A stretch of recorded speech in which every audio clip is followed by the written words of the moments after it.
Oh, hey, Flexes. We're recording. How you going?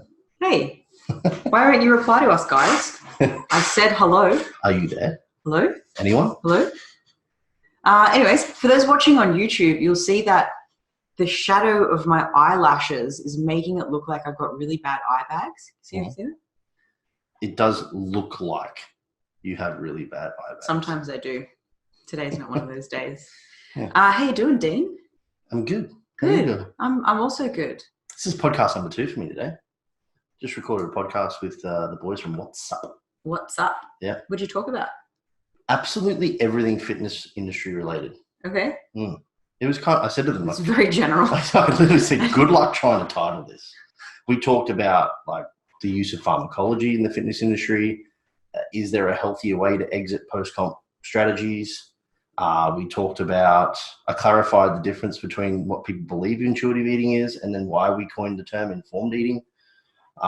Weight maintenance, post-dieting, life after dieting. That's a lot, Dean. But anyway, they're actually going to, probably get you on to talk about that stuff because you're better at it than me. Am I? You're better at it. I'm betterest. Yeah, you're the betterest.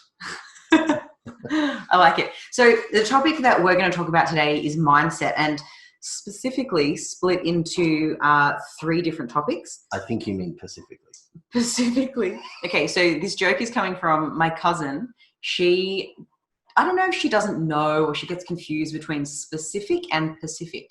And she says the specific highway. I'm like, no, it's not the specific highway. I think you can get away with it when you've got an accent. Anyways, yeah, she has a British accent.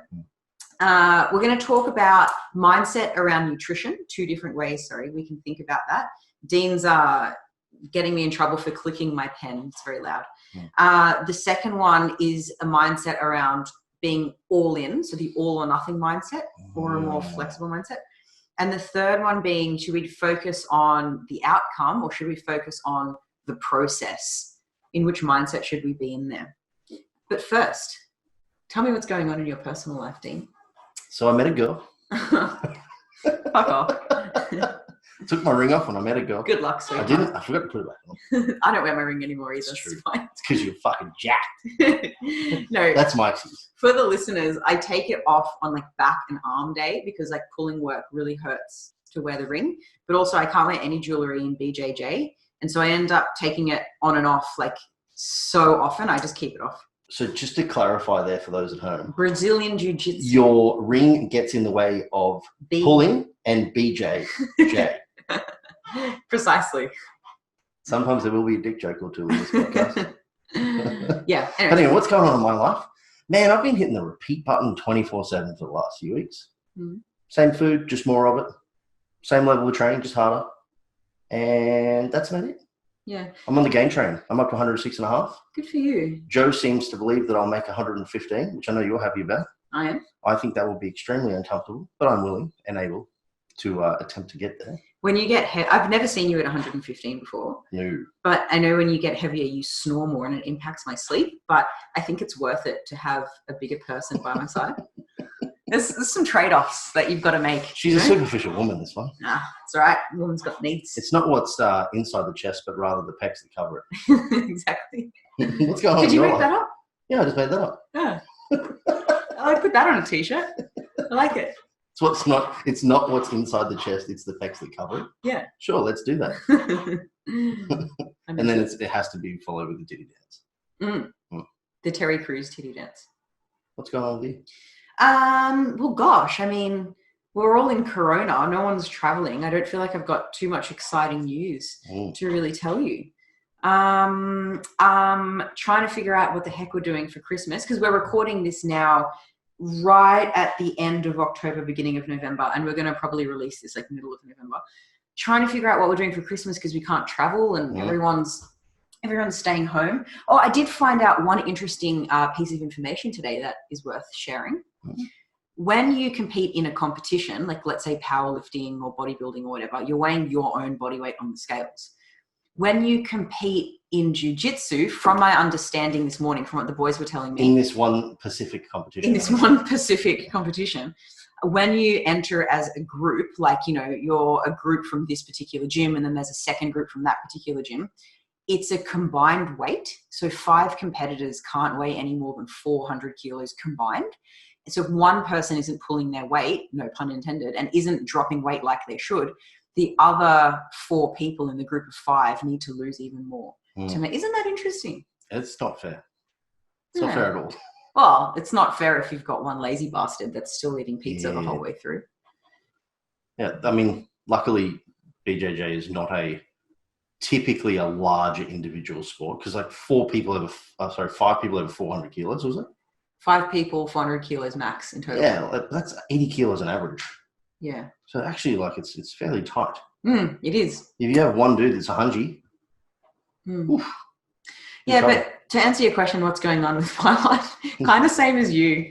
Repeat, but luckily both of us quite enjoy our day-to-day lives, so it's not a problem that we're on the repeat. It is true. Yeah. Yeah. I as always, continuing to get injuries. I got aggressively armbarred in class the other night. So my elbow got slightly hyperextended, and I woke up it hurt at the time, but I was all right. I woke up the next day and I had very limited range in my arm. I could hardly bend or extend it. And it was arm day the next day. I had already trained every body part. So I just trained my left arm because my right arm was out of action. It's true. What about getting one bigger arm though? From one training session? I don't think so. All or nothing, Liz. All or nothing. Okay. Whatever. All right. Shall we introduce the topic? What are we going to start with, Dean?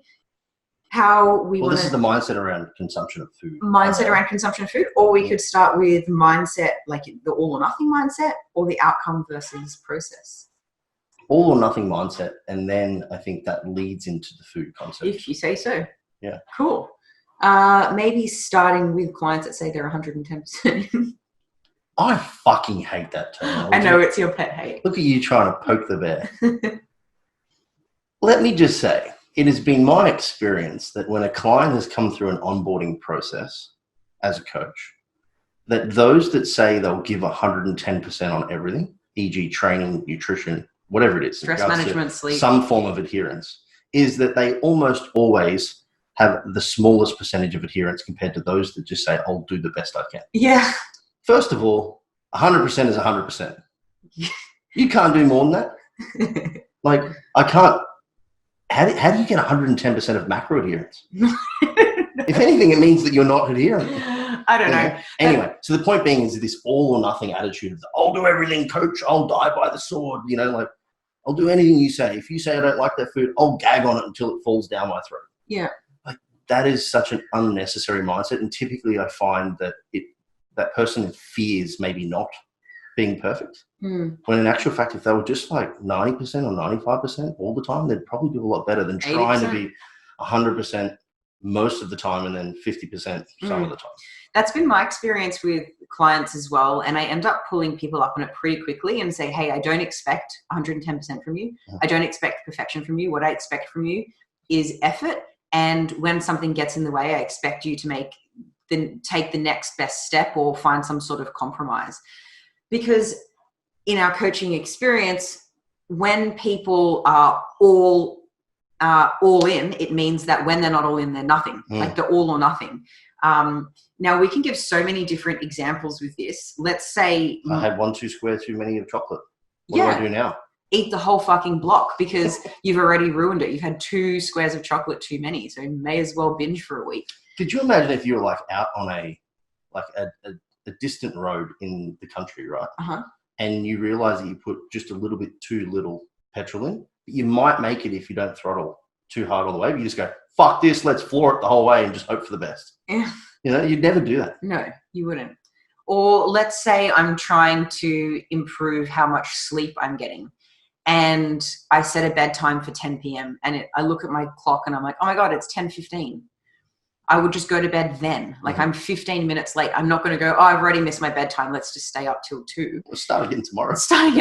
That's the all or nothing mindset. Whereas people who have a flexible mindset or who make compromises, they tend to get to bed at 10:15 or stop at 2 squares of chocolate or just train one arm when they can't train both. And doing something is always better than doing nothing. And we find, because life has so many obstacles, we can only be all in or be perfect or do 110% of the work for maybe a few days, at best, like 2 weeks before something goes wrong at a time. And something will go wrong. It's not a matter of if, it's a matter of when. And so when that happens, of course, we're going to get a better outcome by doing something instead of doing nothing. Yeah, and understanding that it's the sort of sum of average over time that's going to achieve the greatest result, or the most consistent result. And consistency is where a lot of people fall down in our industry, because the all or nothing attitude also applies to weight loss. And that if you want to go hard for 6 weeks, like, yeah, you can do that for 6 weeks, but then what? Do you then go hard in the opposite direction? Yeah, but at the cost of what as well? Exactly. Because training and nutrition is important to us and probably the people that are listening to this as well, our audience. But we also have families and sex lives and personal hygiene and hobbies to engage in as well. And if we're putting 110% of our energy, time, and attention into training and nutrition, it's coming at the cost of other things. So we really need to be able to juggle everything as best we can, and all or nothing just doesn't work. Yeah, I think the biggest issue is it's the mental association with the all or nothing mentality, in that when you do miss the mark, that's considered failure. Yeah. And then that failure then wanes on you, so then you give up momentarily. And then you think the solution is to go back hard again. Yeah. When you actually learn that the all or nothing attitude doesn't really typically achieve you the greatest results, it's actually really easy to not be perfect. Yeah. Or to not do so well. You're like, oh, cool. I think it kind of comes back to, we've spoken about this before in a few other podcasts, it's like this conscious intentionality of, or understanding the why. And as soon as you're okay with it, you can just move forward. A tagline that I have with my clients on this note is progress, not perfection. If they have a really terrible habits around sleep, I can't expect perfection with their sleep overnight. I'm just expecting progress, because very rarely is someone going to be perfect with anything a lot of the time. And if I'm saying, well, you failed, you weren't perfect, you failed, you weren't perfect, how long are they going to keep trying for? But small baby steps over time gets us closer. And also, success or failure, like you said, isn't being perfect or doing nothing at all. It's a threshold. Yeah, and it's an average trend. Yeah. So yeah, I'm not a particular believer in the all or nothing mentality. No. Well, not a supporter of it. No. Yeah. Which that sort of, I suppose that does tie a little bit into the flexible versus rigid approach that we're going to talk about, because it's kind of a bit of an all or nothing attitude towards nutrition. Yeah. So a lot of people have dichotomous thinking around food. Food is good or it's bad, or you have to be high carb or low carb. Yeah, exactly. Yeah. You can only eat grains and you can not eat grains. I've never met anybody that actually said they could only eat grains. They can only grain only diet. Like like the poor cows. Well, there's people that think they can only eat meat. There are the carnivorous cuckoos. Cuckoos. Yeah, they're a bit cuckoo, those guys. They're a bit cuckoo. I thought when we were going to introduce this topic now around rigid versus flexible restraint, I would read out about a page and a half from a study. Eric Helms was one of the 3 researchers. Yeah, so this is like a review of the literature. Yeah, so it's towards a sustainable nutrition paradigm in physique sports. It's not a meta-analysis. It's a narrative review. And I just wanted to read you this part that outlines dietary restraint and flexible control. It goes like this. Success as a bodybuilder depends on, at least in part, the ability to successfully restrain eating. However, as previously discussed, this is from like page 9, by the way, so there was a bunch of previous discussion. Dietary restraint is not a unitary construct. It can be usefully divided into 2 components, rigid control and flexible control. Rigid dietary control behaviors include disciplined energy intake counting, eating only diet foods to prevent weight gain, avoiding desired energy-dense food, and fasting or skipping meals for weight-related purposes. This approach stands in contrast to flexible dietary control, which is defined by behaviors such as eating a wide variety of food while still paying attention to one's weight, taking smaller serving sizes than desired, and compensating in later meals for consuming quote-unquote healthier foods if quote-unquote unhealthier foods were consumed earlier. In that regard, a flexible approach to dieting is considered to be more adaptive and sustainable than the rigid approach. So that's one paragraph, and there's a little bit more that I wanted to read out to kind of explain the costs and benefits of it. But maybe before we get there, Dean, you can talk to us about an experience you've had with a client that's had rigid eating behaviors in the past and how that's gone for them. Well, like I said, similar to the beginning of this conversation, the rigid approach is essentially going to label an arbitrary list of foods that you can and cannot eat. And it's going to obviously be within a caloric level of restriction too. And the problem with that is the moment the opportunity arises whereby you can't consume one of those foods to the given amount that you previously decided is the rigid amount that you can consume, most people just go, oh shit, it's the all or nothing mentality. I can't hit my diet, therefore I will just eat whatever I want, whenever I want, however I want. Yeah. And that is just very, very, very risky. I'm super hesitant with clients when I've started them off on what I would perceive to be an otherwise fairly well-balanced diet. And they say to me, I would not like any changes for about 8 weeks. Yeah. Because I'm kind of like, really? No changes for 8 weeks? You're trying to tell me your life is that organized? And yeah, it almost always either results in them having a moment of just saying, fuck it, throw on the hands, or essentially just not telling the truth, both myself and themselves, and doing it anyway, but nobody knows, which are equally just as bad at each other. Yeah. And what do you do on your birthday when your nan rocks up with cake at your door, or Christmas Day, or I don't know. There's so many events, like New Year's Eve, you're going to have a drink. Like someone with flexible control would consume a little less food because they know they're going to be drinking alcohol because they don't have the all or nothing mindset. Well, here's a story for you for a coach who fucked this up. We have a friend. He was in a contest preparation. He was supposed to be eating steak for breakfast. Do I know this friend? Yeah. And it was Christmas. His family had... His family had bacon. Yeah. He decided...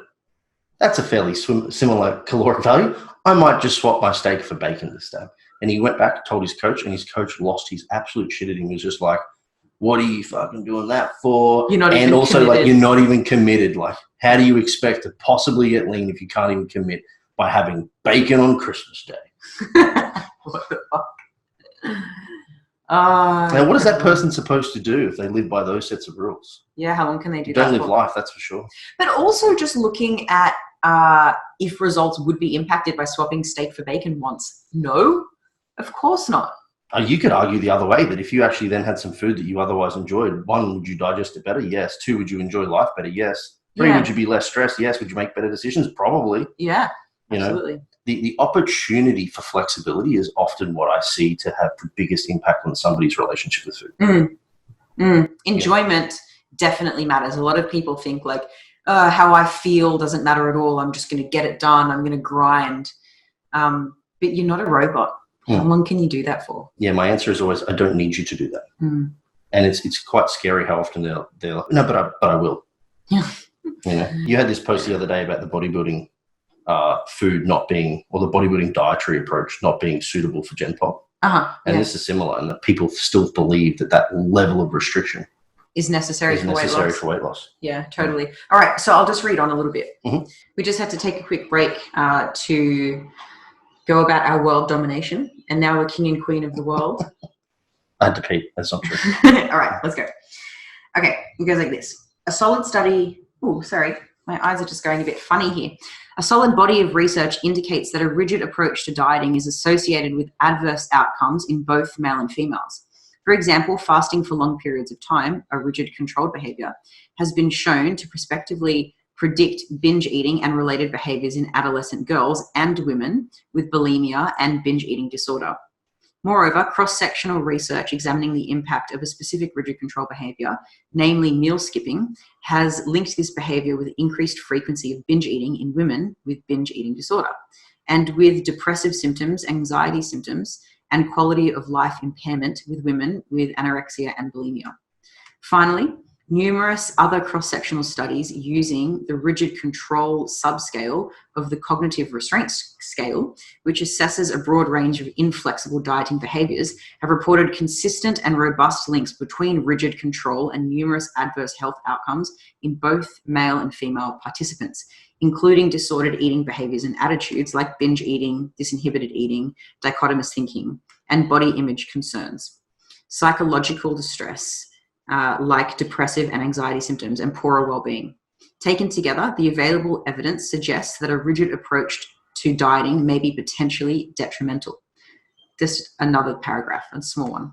On the other hand, there's evidence to suggest that flexible dietary approach may be healthier to adopt than the rigid approach. For example, several cross-sectional studies of students and general populations have reported associations between flexible dietary control and positive health outcomes, including lower levels of disordered eating, body image concerns, body weight, and psychological distress. Last couple of sentences. Moreover, in people with binge eating disorder, increases in flexible dietary control using the course of cognitive behavioral therapy were associated with binge eating abstinence and greater percentage of weight loss. We'll skip the last little bit. So that really shows there how much of an impact your mindset around food has on binge eating, anorexia, bulimia, perceived weight loss. Yeah, because this is the recognition that obviously you require a level of restraint calorically to achieve a particular outcome in regards to a physical goal. Even weight maintenance. Weight maintenance and also, body composition manipulation. But the constituents of your diet and how you set up your opportunity to consume whatever food you may wish to on that day are likely going to have the largest impact on potentially how you handle that stress. Because we live in what we call an obesogenic environment. Everywhere around us, there's opportunities to move less. There's cars, there's washing machines. Like, our life is so convenient. And there's opportunities to consume more calories, not just because fruit and vegetables are easy to get. We don't have to climb a tree to get an apple, but because Mars bars are 50 cents sometimes on sale and a salad is $8, Yeah. And I'd probably rather eat a Mars bar. What about a Mars bar salad? No. That's not possible. You have to have at least 2 chocolates. You could have a chocolate salad. You couldn't have a Mars bar salad. Yeah, fair point. Unless, of course, there was multiple different types of Mars bars. I would eat a chocolate salad. I particularly like a good Starburst fruit salad. I think that I know, sometimes the Starburst lollies listeners come in fruit shapes. Yeah. Dean calls it a fruit salad. It's for the bulkers. It's for the perma bulkers. Oh my God. The dream bulker. I think we're getting off track here a little bit. But anyway, I've often said in prep that when people have asked me, do you crave anything? Typically the answer is genuinely no. I don't crave particular food. Because whatever food you're craving, you can have. Yes, I just understand that comes with a different level of restraint. If I want the Mars bar, that means I'm going to have to restrain a certain amount of food volume. Yeah, because then you can't eat all the other stuff. But I might get that fleeting sense of happiness that I've been missing out on in my very depressed life of dieting. No, that's true. Prep life. But what you do crave is just the more aspect. Yeah. And that's just an unfortunate circumstance with dieting. Oh, well, that's dialed up in prep, of course, for sure. Yeah. But I've been maintaining my weight for a while, which has been my goal. And even I need to show, so that means that I'm not excessively hungry because I'm just maintaining my body weight. I'm not dieting. But because there's delicious calorie-dense food all around me, I still have to say no to stuff that I want, or I need to have a half a portion of something when I'd rather have a full portion. Yeah, I'm for sure not supportive of your need to maintain by constantly consuming an abundance of food. What do you mean? As in, I'm essentially the opposite. I'm on the game train. Oh, you need to... I've got an abundance of food that's going in all the time. And you're not hungry. And there you are, just like, yeah, you enjoy those 2 bagels, motherfucker. I know, what a prick. But yeah, the point here is that the opportunity of choice often relinquishes you of the stress of that dieting part. Because I know, it's not that I can't have it. It's not against the rules. I can have it. But it means that I'll either need to accept a bit of weight gain or I'll need to take something else out later. And I just have to decide, am I willing to sacrifice something later? Sometimes yes, sometimes no. And then even if you slightly overconsume, that's okay, because the sum of average is going to come back into play here and you just continue on to the next day. Yeah, exactly. So that's rigid versus flexible control. And I hope that we've given you guys an overview of the 2 different mindsets towards food and the costs and benefits of adopting either one. Finally, we're going to move on to mindset subtopic number 3, outcome versus process. And maybe before we get there and tell you which one we think might be better to focus on, have a think about it. If you're trying to achieve something, should we be focusing on the outcome? Should we be outcome driven? Or should we be process driven? Should we be focusing on all the many little things we need to do in order to get there? What do you think?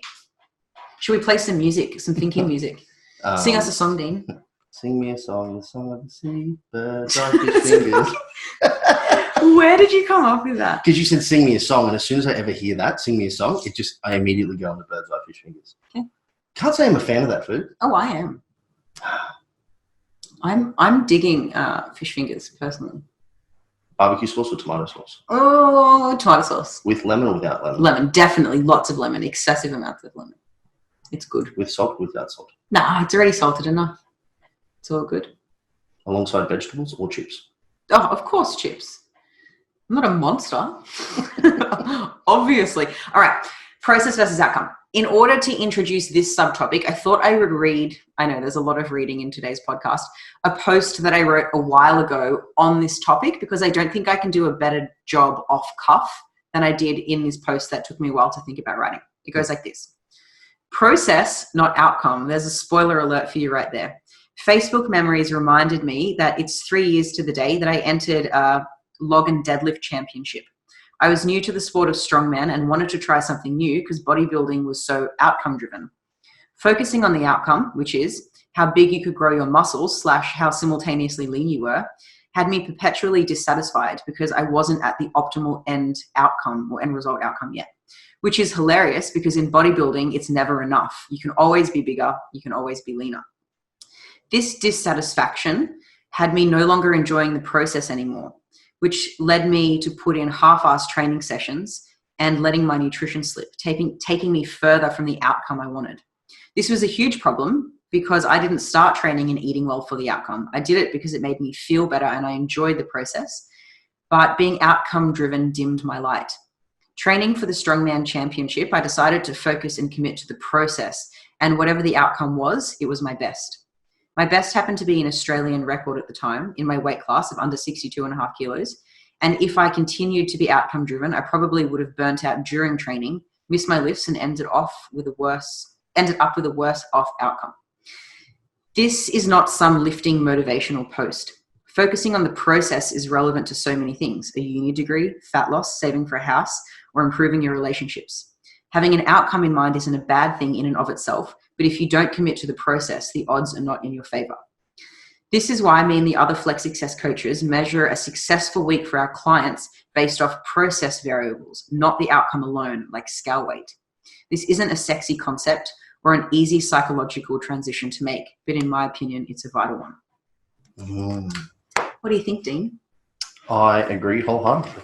Do you? I mean, it's a no-brainer for me. Even in a quest for an aesthetic or cosmetic goal that I have, my focus each day is typically on the processes that I need to achieve, and then ticking those off and being happy with those processes. And it just so happens that my outcome tends to result in a positive outcome.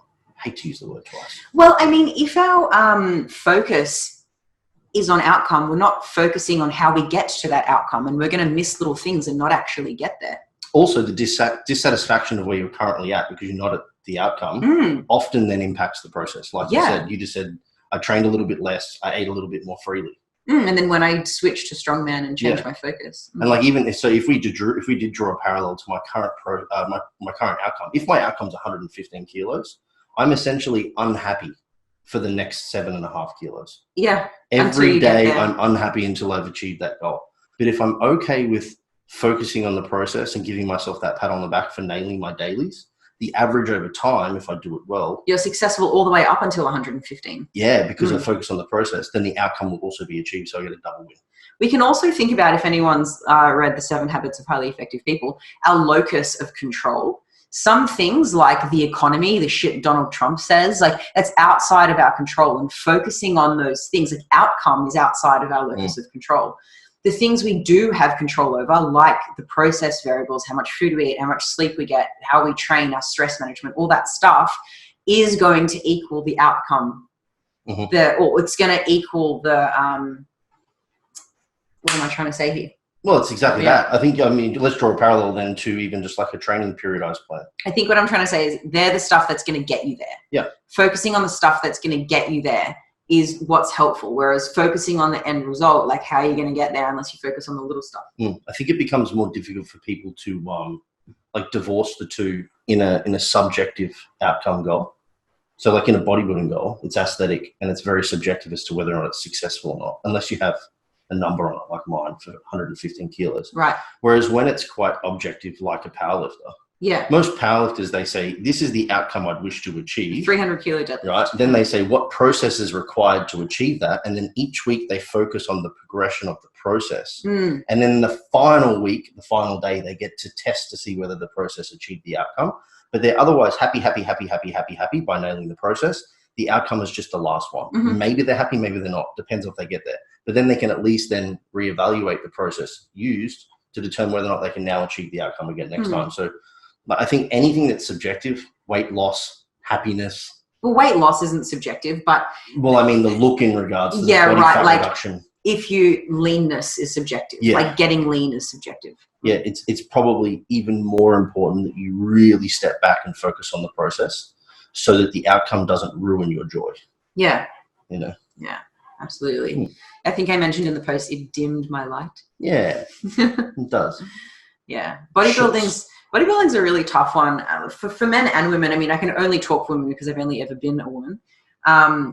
But we're judged as women so harshly on how we look. And it doesn't, I feel, especially in bodybuilding, no one gives a fuck like how generous or genuine or trustworthy or intelligent you are. Everyone just cares how big your legs are or how symmetrical your upper body to your lower body is. And there's always a competitor that has better genetics or takes photos in better lighting or just recycles comp photos year round. And so you never see their off-season body. And it's so easy to compare yourself to those unrealistic standards. Yep. And bodybuilding just fucking really got to me, hey? Well, I mean, you really do have to be able to divorce yourself from that, because I was talking to the boys today, like I said on the podcast, right? They said, "Oh, would you compete again?" I said, "Oh, I won't say no." I said, the hilarious thing is, though, that even if I had the best ever next 10 months and I competed and I first competed at 89.9 kilos, if I got to 99.9, I'd be like, a tremendous improvement. Yeah. I reckon I'd look pretty damn good. Yeah. And then I said, but if James Newcomb shows up, everyone loses. Yeah, like he's got it in the bag. Imagine if I was so outcome focused. Yeah. Well, every year I've come second every time I've competed. And that could ruin it. No, you won Queensland. Oh, yeah, sorry, at the Nationals. But yeah, the unfortunate reality is in the space in which I compete in is that there's just people that are better because they were born.